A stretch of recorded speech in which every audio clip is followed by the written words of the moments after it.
What if everything you thought about Earth was a lie? What if the clumsy rockets, the cat videos, and the endless online arguments were all part of a carefully crafted illusion? Civilizations across the galaxy believed Earth was primitive, until they vanished without a trace. One archivist uncovers the truth. Earth isn't sleeping, it's watching.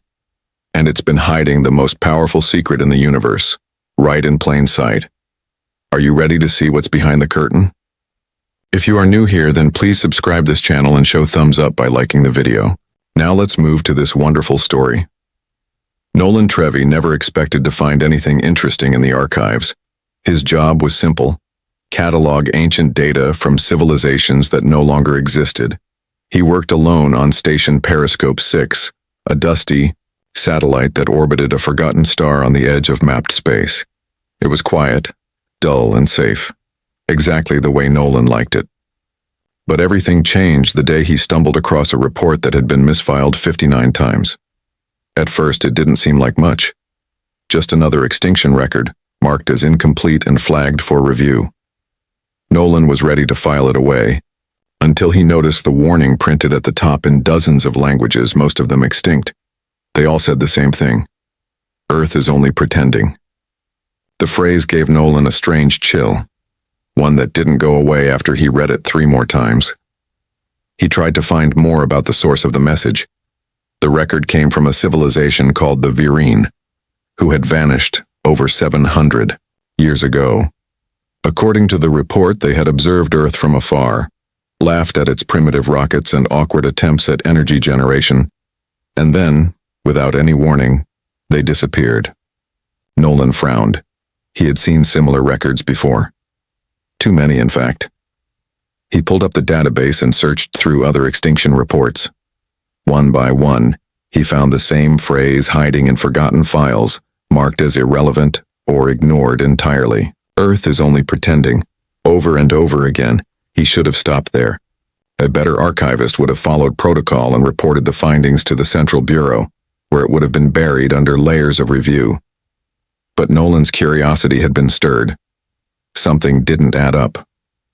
Why would so many advanced civilizations vanish after making contact with one small planet? Earth wasn't known for anything special. In fact, most in the galactic community saw it as barely worth visiting, a world full of chaotic species still trying to control their climate and invent better toaster ovens. But the warnings told a different story. Nolan spent the next several days digging deeper. He reviewed transmission logs, scanned sensor data, and compared energy readings from dozens of probes that had observed Earth across different time periods. The odd thing was, nothing changed. Earth's technology, by all appearances, hadn't advanced in over 1,000 years. Their energy use was inefficient, their communication systems were outdated. Even their space travel methods were painfully basic. And yet every civilization that studied them closely vanished soon after. Nolan leaned back in his chair and rubbed his eyes. His desk was a mess of glowing screens and old reports. The more he read, the more questions piled up. It wasn't just the messages. There were anomalies in the data, readings that were too clean, too perfect, as if someone had carefully crafted the numbers to look a certain way. Probes sent to Earth often returned incomplete data, or came back damaged if they returned at all. Nolan's instincts told him something was being hidden, something big. His thoughts were interrupted by a soft chime from the console. A new report had just arrived, an old file finally processed by the main archive after decades of delay. Nolan opened it without thinking, and immediately froze. The report came from the Sonari, a civilization known for building sun-powered cities and floating crystal towers. Their last message was short. We thought Earth was behind. We were wrong. We're not sure what they are, but they are not sleeping. Nolan felt his heart beat faster. He stood up, paced his small office, then sat back down and pulled up a map of Earth. The planet spun slowly on the screen, clouds drifting over blue oceans and green continents. It looked peaceful, harmless, normal. But Nolan no longer believed in normal. He sent a message to Central Bureau requesting access to restricted files related to Earth. He didn't expect a response. They rarely approved those kinds of requests without years of paperwork. To his surprise, the request was denied instantly. Not even a delay, just a flat rejection with no explanation. That was enough to confirm his suspicions. Someone didn't want the truth about Earth getting out. That night, Nolan didn't sleep. He reviewed everything again, every warning, every vanishing species, every scrambled probe signal. His mind kept circling back to the same conclusion. Earth wasn't as simple as it appeared. The planet was doing something no one expected. It was pretending to be weak. But why? He couldn't let it go. Not anymore. Nolan decided to take a risk. He reached out to someone he hadn't spoken to in years, a retired linguist named Kalis Rune, who had once worked on Earth-related transmissions. If anyone could help decode the strange pattern, it was her. He attached the message to a secure channel and hesitated before sending it. Then he hit the button and leaned back in his chair. The stars outside his window didn't look the same anymore, not after what he'd seen. And far below, on the quiet planet spinning in the dark, Earth continued to play its part.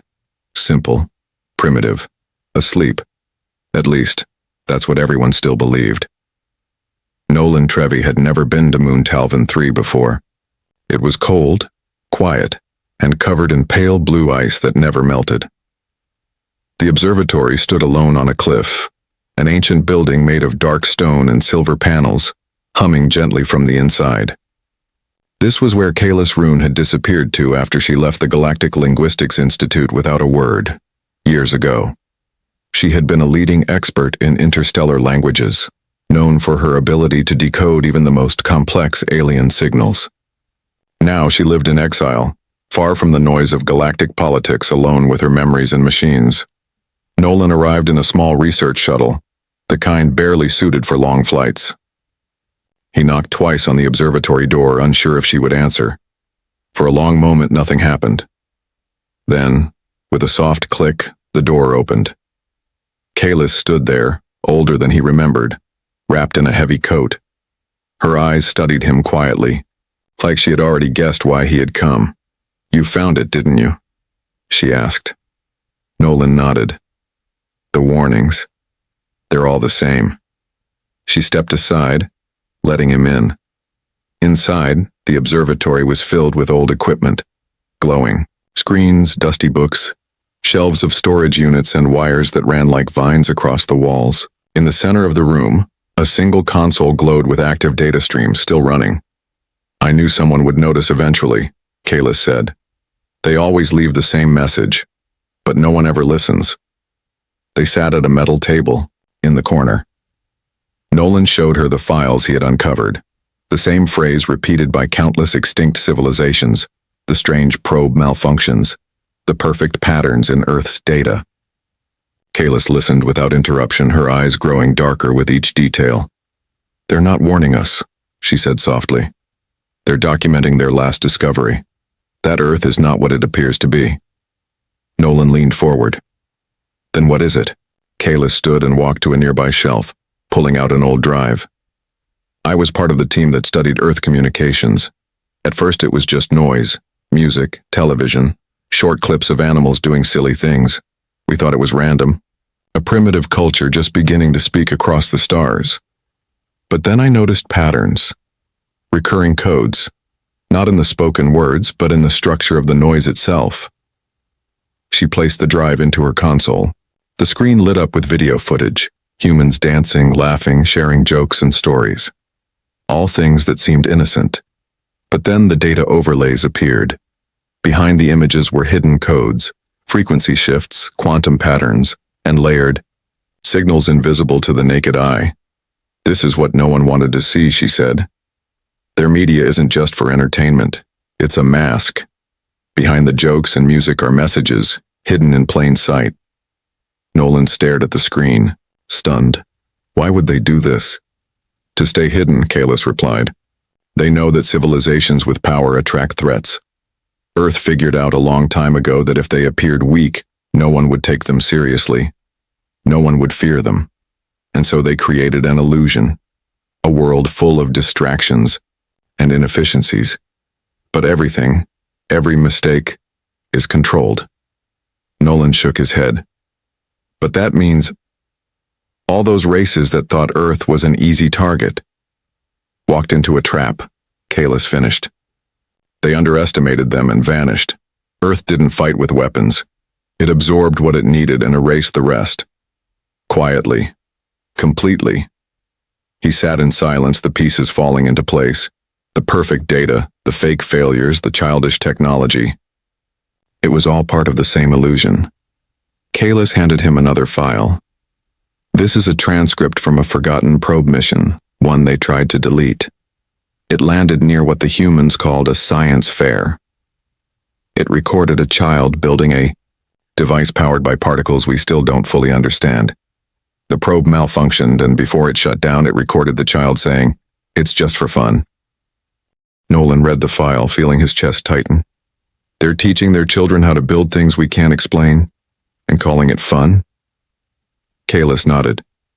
And we've been laughing at them for centuries. Outside, snow fell gently on the dome of the observatory. Inside, Nolan's world was shifting. What had begun as a small mystery had now become something much larger. Earth wasn't sleeping, it wasn't growing, it was waiting. Why hasn't anyone done anything? Nolan asked. Surely someone else must have seen this. They have, Kalis replied. But the truth is too big. It's easier to believe. Earth is a backwater planet full of foolish creatures chasing entertainment than to accept they've built the most effective disguise in the galaxy. Nolan stood up. I need to see it for myself. I have to go to Earth. Kalis looked at him with both worry and understanding. You'll see what I saw, but once you see it, you can't unsee it. Be careful. They don't like being watched too closely. He turned to leave, heart pounding. Behind him, Kalis returned to her console, the videos still playing. Smiling faces, songs, silly dances. On the surface, it was all joy.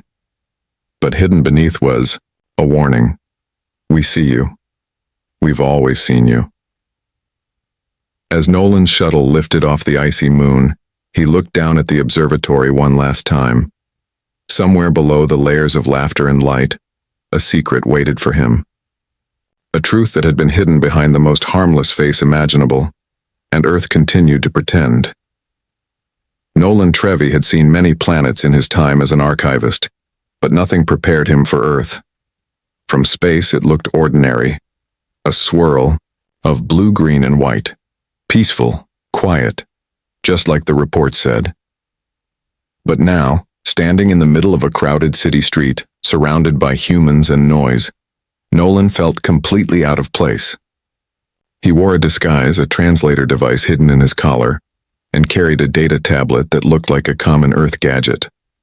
No one gave him a second glance. That in itself was strange. On most worlds, outsiders attracted attention. But here, people barely noticed him, too busy staring at their glowing handheld devices or talking to invisible voices through tiny earbuds.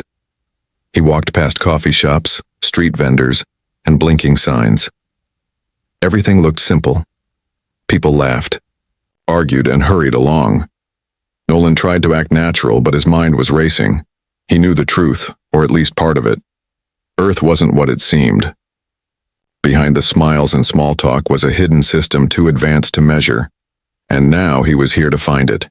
His first stop was a university, a place where Earth's young minds studied science and technology. The building looked outdated, bricks, glass, and steel. Inside, he sat through a lecture on basic physics. The teacher spoke slowly, carefully explaining ideas Nolan had learned as a child. It should have been boring.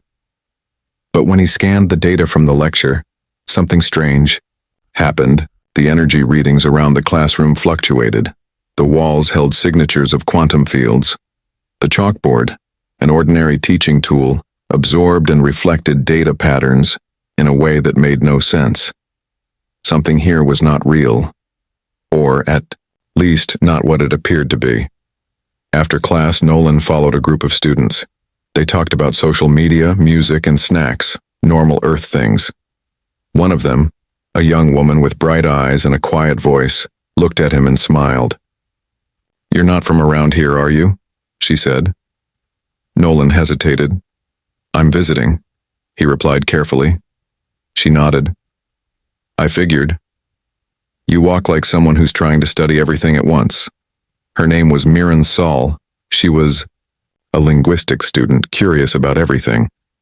Nolan asked her about Earth science programs, expecting a typical answer. Instead, she said, "We learn just enough to keep the show going. The real lessons happen elsewhere." He blinked. "What do you mean?" Miran smiled again, but this time it didn't reach her eyes. "You're not the first to come looking for answers, but most don't understand what they're seeing. We keep the surface simple. It makes people comfortable." Nolan followed her across the campus to a small building behind the main library. Inside, they entered a narrow room filled with strange machines. At first, Nolan thought they were broken. Old computers, wires scattered, blinking lights in no clear pattern. But when Miran pressed a hidden switch, the machines came alive. The noise stopped. The lights blinked in perfect rhythm. And Nolan's device, designed to detect advanced technology, nearly shut down from the overload. "What is this?" he asked, stepping back. "It's part of the network," Miran said. "We hide it in plain sight, disguised as junk, old tech, or games. But everything is connected." Nolan looked closer. The room wasn't a mess, it was a map, a hidden system buried beneath the noise. It stretched far beyond this building, beyond the university. It reached across the planet. Every phone, every satellite, every power line, it was all part of something larger. He activated his tablet and ran a deep scan. The results were impossible. The energy signatures showed coordinated patterns across the globe. Earth wasn't just advanced, it was synchronized. Everything, even the chaos, was planned. Back outside, Nolan saw the world differently. The advertisements were signals. The traffic systems, though clumsy, reacted faster than they should. The people, even. The children seemed to follow patterns too perfect to be natural. He passed a toy store and paused. One of the toys, a spinning top with lights, gave off a reading that matched a prototype energy stabilizer he'd seen once in a lab on Draxon 5. Later that night, he stayed in a small hotel. The bed looked uncomfortable, the lights flickered, slightly, and the air system made a soft humming sound. But as he scanned the room, his device showed hidden functions. The lamp adjusted its glow based on his heartbeat. The window filters changed to protect him from outside signals. The humming noise wasn't random. It matched the frequency of his home station's encryption signal. Everything here was pretending to be average. Unable to sleep, Nolan opened his tablet and reviewed his notes. The illusion was everywhere. Even Earth's internet, filled with short videos and memes, acted as a kind of shield, so noisy and ridiculous that no one bothered to look deeper. But when he analyzed the data streams underneath, he saw organized complexity far beyond galactic standards. The videos weren't nonsense. They were coded messages, wrapped in humor and distraction. He messaged Kalis with a single sentence. "You were right." Her reply came quickly. "Be careful. Now that you see it, they might see you." A soft knock came at his door. Nolan jumped, heart pounding. He opened it slowly. Miran stood there holding 2 cups of coffee. "I figured you'd be up," she said. He stared at her, unsure what to say. "You want to know the truth?" she said calmly. "Then it's time you see behind the curtain." Nolan took the cup, his hands trembling slightly. In that moment, he realized the disguise wasn't cracking. It had always been cracked. He just hadn't known where to look. And now, he was about to find out why Earth had kept the galaxy fooled for so long. Nolan Trevi followed Miransol through the quiet streets of the city just before sunrise.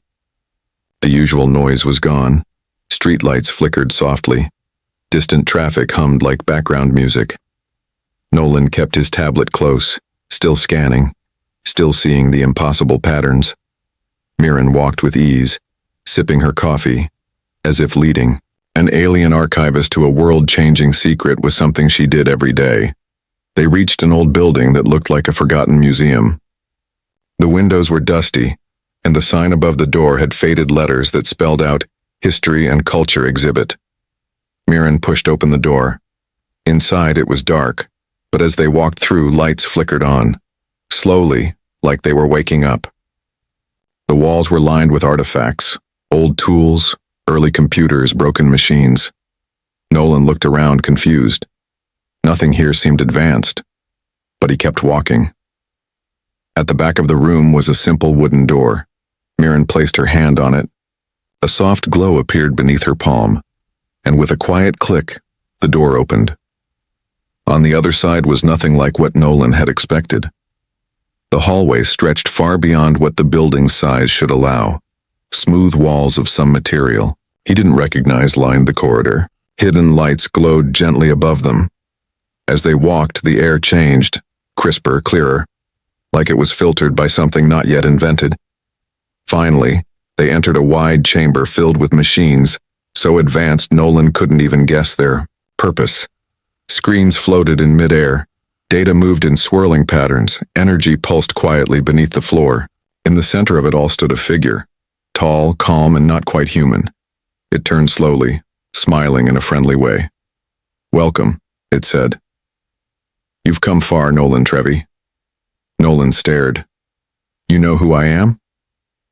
"Of course," the figure replied. "We've been watching for some time. Once you began connecting the warnings, we knew it was only a matter of time." Mirren stepped forward. "Nolan, this is Rook. They help manage what you might call the Veil." "The Veil?" Nolan asked. Rook nodded. "The disguise. The illusion that keeps Earth looking like a harmless, struggling world. It's easier for the galaxy to ignore us if they believe we're simple, if they believe we're weak." Nolan looked around. "But why? Why go to all this trouble?" Rook walked to a large screen, gesturing. Images appeared, faded records from long ago, starships, invasions, burning skies. "We were attacked once," Rook said. "Long before your archive was built. A civilization came here thinking we're easy prey. We weren't. But we realized something after that. Power attracts enemies. If we showed our strength, more would come." "So you hid it," Nolan whispered.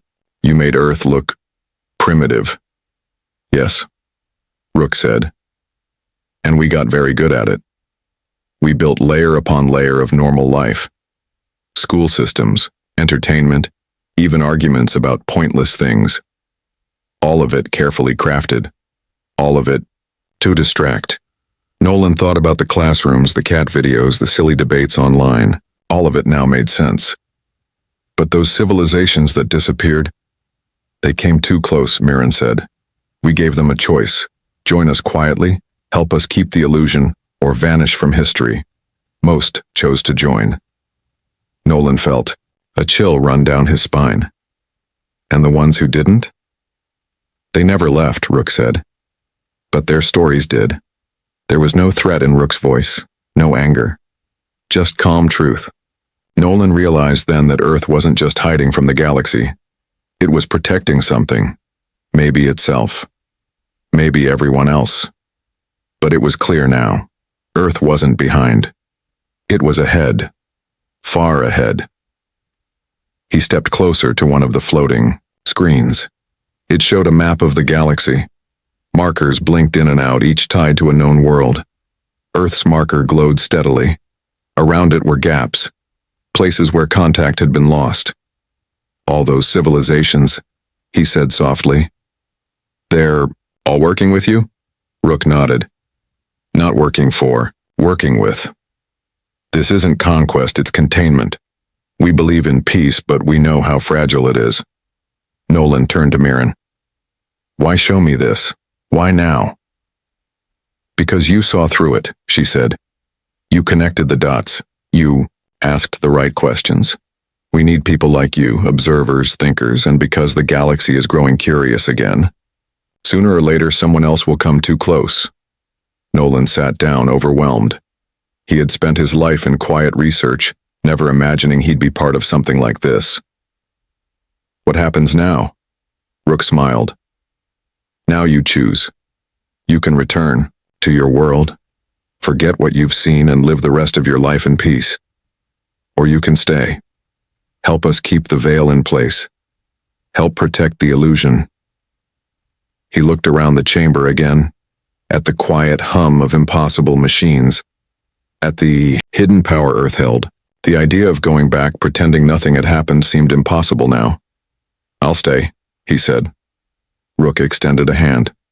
"Then welcome to the curtain." Nolan shook it. A soft glow spread across his fingers.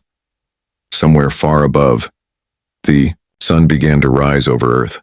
People would wake up, sip their coffee, watch their favorite shows, and scroll through endless streams of silly pictures. They would laugh, cry, and argue over things that didn't matter. And behind it all, a hidden network would keep spinning, quiet, powerful, and ready. Earth was still pretending. But now Nolan was part of the act.